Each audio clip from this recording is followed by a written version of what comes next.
ಅಲ್ಲೊಂದು ಫ್ರಿಜ್ ಅದ ರೀ ರೋಡಿಗೆ ಅದು ನೋಡಿ ಸಾಕ್ಷಿ ಇಲ್ಲ. ಎಲ್ಲಿಂದಪ್ಪ ಇದು ತೋರ್ಸಿ. ನೀವು ಎಲ್ಲಿ ಯಾರಿಗೆ ಪರ್ಮಿಷನ್ ತೊಗೊಂಡಿರಿ? ನೀವು ಸಣ್ಣ ಸಣ್ಣ ಆಕಳುಗಳು ಎತ್ತುಗಳು ಕರುಗಳು ತಂದು ಕಡಿಲಕ್ಕೆ ಯಾರು ಕೊಟ್ಟು ನಿಮಗೆ ಪರ್ಮಿಷನ್?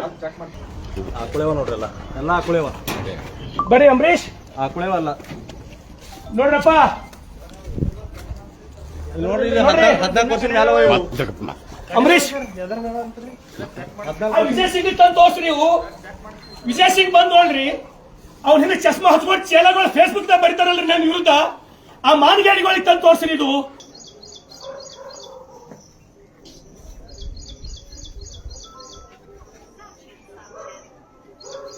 ನೋಡ್ಬೇಕಾದ್ರೆ ಇದು ಕಡೆ ಅದು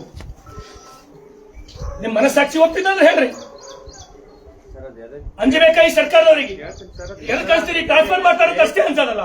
ಅಲಿ ಸಾಹೇಬ್ರೆ, ನಿಮ್ಗೆ ಏನಾದ್ರೆ ಒಳ್ಳೇದಾಗ್ಬೇಕಂದ್ರೆ ನೀವು ಪ್ರಮೋಷನ್ ಆಗಿ ಉತ್ತಮ ಜೀವನ ನಡೆಸಬೇಕಂದ್ರೆ ನೀವು ಕುಳಿಸ್ಬೇಕು. ನಾ ಭಾವುಕ ಜೀವಿ ಇದ್ದೀನಿ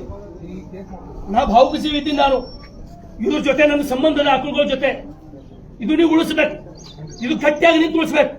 ಹಾ, ಬಸವ ಕಲ್ಯಾಣದ ಎಲ್ಲ ನನ್ನ ಸ್ನೇಹಿತರಿಗೆ ತಾವು ಈಗಾಗಲೇ ನೋಡಿದ್ದೀರಿ. ಸಿಪಿಐ ಅಲಿ ಮತ್ತು ಸಬ್ ಇನ್ಸ್ಪೆಕ್ಟರ್ ಅಂಬರೀಶ್ ಅವರು, ವೆಟರ್ನರಿ ಡಾಕ್ಟರ್ ಆನಂದ್ ಪಾಟೀಲ್ ಅವರ ನೇತೃತ್ವದೊಳಗೆ ಸುಮಾರು ಒಂದು 40 ಗೋವುಗಳನ್ನ ರಕ್ಷಣೆ ಮಾಡತಕ್ಕಂತ ಕೆಲಸ ನಾವು ಈಗಾಗಲೇ ಮಾಡಿದ್ದೀವಿ. ಬಸವ ಕಲ್ಯಾಣದೊಳಗೆ ಯಾವ ಮೂಲದವನು ಇಂಥ ಕೆಲಸ ನಡೀತು ಅಂದ್ರೆ ನನಗೆ ಇನ್ಫಾರ್ಮ್ ಮಾಡ್ರಿ. ಸ್ವತಃ ನಾನೇ ಬರ್ತೀನಿ.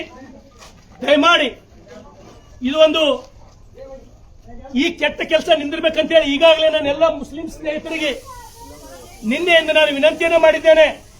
ದಯಮಾಡಿ ಎಲ್ಲರೂ ಸಹಕಾರ ಕೊಡಬೇಕು. ಬಸವ ಕಲ್ಯಾಣ ನೆಲದೊಳಗೆ ಯಾವುದೇ ಕಾರಣಕ್ಕೂ ಗೋವಿನ ರಕ್ತ ನಾವು ಹರಿಲಕ್ ಬಿಡೋದಿಲ್ಲ.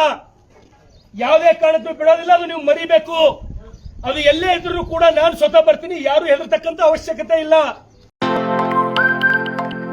ನಮ್ಮೂರ್ ಎಕ್ಸ್‌ಪ್ರೆಸ್, ನಿಮ್ಮ ಸುದ್ದಿಯ ಜೊತೆಗಾರ.